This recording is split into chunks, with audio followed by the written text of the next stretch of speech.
नमस्कार, मी विलास महाले. जी TV news मराठीच्या या बातमीपत्रात आपलं स्वागत. बातमी आहे राष्ट्रीय किसान मोर्चाच्या धरणे आंदोलनासंदर्भातील. शेतकऱ्यांच्या कृषी मालाला हमीभाव देण्याची मागणी घेऊन राष्ट्रीय किसान मोर्चाच्या वतीने घाटंजी आणि आर्णी येथे कृषी उत्पन्न बाजार समितीच्या कार्यालयासमोर धरणे आंदोलन करण्यात आलं. घाटंजी येथील कृषी उत्पन्न बाजार समितीच्या कार्यालयासमोर करण्यात आलेल्या धरणे आंदोलनादरम्यान आंदोलनकर्त्यांकडून विविध मागण्या ह्या करण्यात आल्या. यामध्ये प्रामुख्याने शासकीय हमीभाव केंद्र सुरू करावे व हमीभावापेक्षा कमी दरात खरेदी करणाऱ्या व्यापाऱ्यांवर कारवाई करण्याची मागणी करण्यात आली. शेतकरी आत्महत्या रोखण्यासाठी उत्पादन खर्चाच्या अधिक प्रमाणात हमीभाव देण्यात यावा अशी मागणी राष्ट्रीय किसान मोर्चाचे यवतमाळ जिल्हाध्यक्ष संजीव कानिंदे यांनी केली. संजीव कानिंदे हे घाटंजी येथील आंदोलनादरम्यान बोलत होते. पाहूयात. संजीव कानिंदे, जिल्हाध्यक्ष राष्ट्रीय किसान मोर्चा यवतमाळ. माननीय दीपक राजाभाऊ इंगळे यांच्या नेतृत्वात आम्ही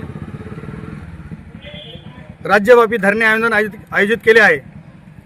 या धरणे आंदोलनामध्ये आम्ही हमीभावासाठी लढा लढत आहोत. कलम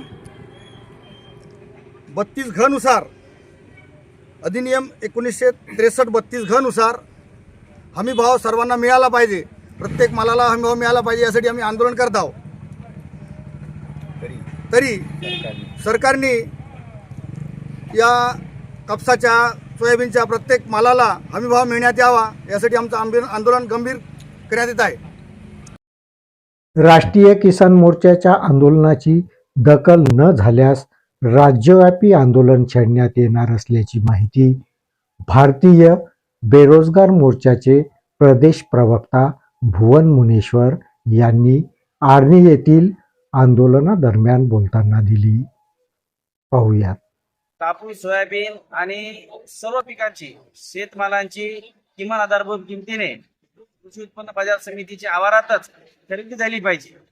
आणि दुसरा असा मुद्दा घेतला होता की ज्या शेतकऱ्यांनी सीसीआय आणि नाफेडच्या केंद्र सुरू होण्याच्या अगोदरच आपला माल विकलेला आहे, अशा शेतकऱ्यांना भावांतर मूल्य म्हणजे जे कमी भावाने त्यांनी जो माल विकला आहे त्यांचा जे भावाचा फरक आहे तो फरकाचा भाव त्या शेतकऱ्यांच्या खात्यामध्ये सरकारने जमा करावा.